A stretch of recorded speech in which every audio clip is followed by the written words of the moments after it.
మాజీ మంత్రి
బులెటిన్లో బ్రేకింగ్ న్యూస్ చూస్తున్నాం. రేపు కాంగ్రెస్ కేంద్ర ఎన్నికల కమిటీ భేటీ. రాష్ట్రంలో పెండింగ్లో ఉన్న 3 ఎంపీ అభ్యర్థుల ఖరారుకు ఛాన్స్.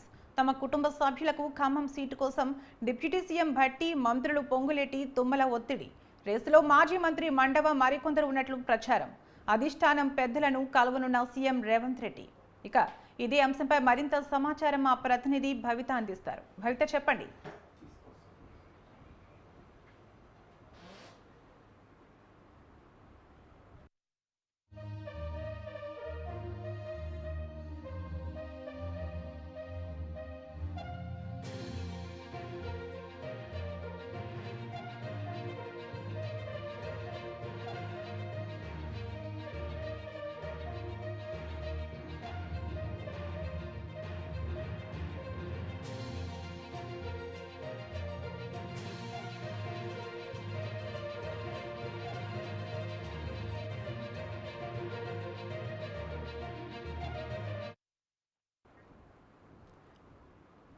భవిత, చెప్పండి.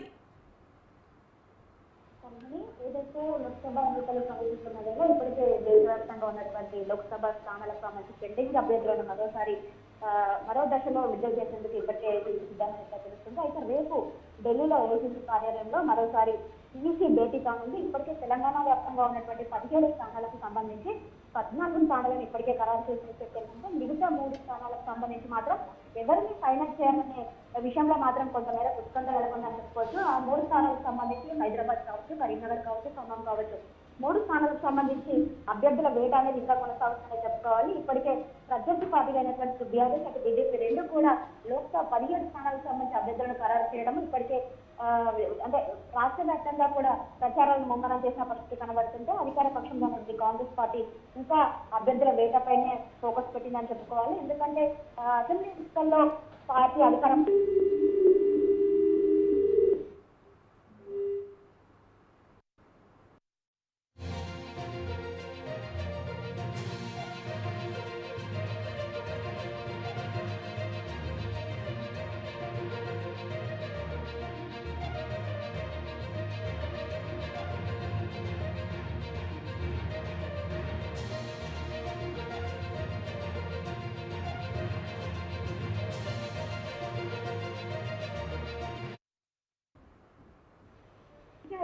ఏదైతే కాంగ్రెస్ పార్టీ అధికారంలో ఉంటే ఇంకా అభ్యర్థులను ఫైనల్ చేసే యోచన ఉన్నట్టుగా తెలిసింది. ఇక రేపు ఈసీ భేటీ అనంతరం మరో జాబితా విడుదల చేసి మిగతా 3 స్థానాలకు సంబంధించిన అభ్యర్థులను ఖరారు చేయండి. అయితే ముఖ్యంగా కరీంనగర్ కావచ్చు, ఖమ్మం కావచ్చు, హైదరాబాద్ కావచ్చు, 3 స్థానాలకు అభ్యర్థుల వేట అయితే కొనసాగుతుందని చెప్తుంది.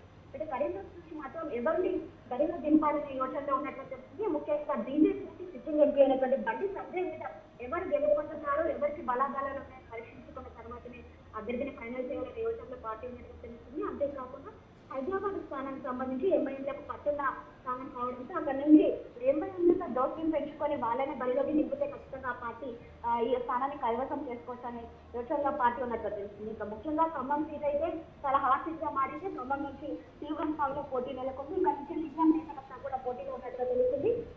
ముఖ్యంగా వీకెస్ట్ ఖమ్మం నుంచి టికెట్ ఇవ్వాలని చెప్పేసి గత కొంతకాలంగా అయితే వాళ్ళు తీవ్ర స్థాయిలో పోటీ పడుతున్న నేపథ్యంలో రేపు ఇప్పటికే బట్టి విక్రమార్క సత్యమణి నందినితో పాటు పొంగులేటి శ్రీనివాస్ రెడ్డి సోదరుడు ప్రసాద్ రెడ్డి కూడా ఖచ్చితంగా టికెట్ ఆశించినట్టుగా తెలుస్తుంది. ఖమ్మంలో ఉన్నటువంటి అన్ని స్థానాలు గెలుపొందడానికి ముఖ్య కారకులు ఎవరైనా ఉన్నారంటే ఖచ్చితంగా పొంగులేటి అని చెప్పేసి ఇప్పటికే పార్టీ వర్గాలు భావిస్తున్న తరుణంలో ఎవరికి టికెట్ అనౌన్స్ చేయాలని చెప్పేసి ఒకవైపు వీళ్ళ పోటీ నెలకొంటే ఇంకా ఖమ్మంలో ఉన్నటువంటి సామాజిక వర్గం ఏదైతే ఉందంటే అది ఖచ్చితంగా ఖమ్మ సామాజిక వర్గం ఖచ్చితంగా ఖమ్మలకు ఇక్కడ ఇస్తే ఖచ్చితంగా గెలిపే లక్ష్యంగా పనిచేస్తారని చెప్పేసి ఖమ్మ నేతలంతా కూడా పోటీ పడుతున్న తరుణం అయితే కనబడుతుంది. ఇంకా ముఖ్యంగా వీళ్ళందరినీ పరిశీలించినట్లయితే హైదరాబాద్ నుంచి డీసీసీ అధ్యక్షులు ఉన్నటువంటి నేతలు బరిలో దింపనున్నట్టుగా తెలుస్తున్నారు. ఇంకా ఖమ్మం నుంచి మాత్రం ఖచ్చితంగా పొంగులేటి సోదరుడికి టికెట్ ఇస్తారనే సమాచారం అయితే అందుతుంది. ఇంకా ముఖ్యంగా కరీంనగర్ నుంచి ఒక బీసీ నేతన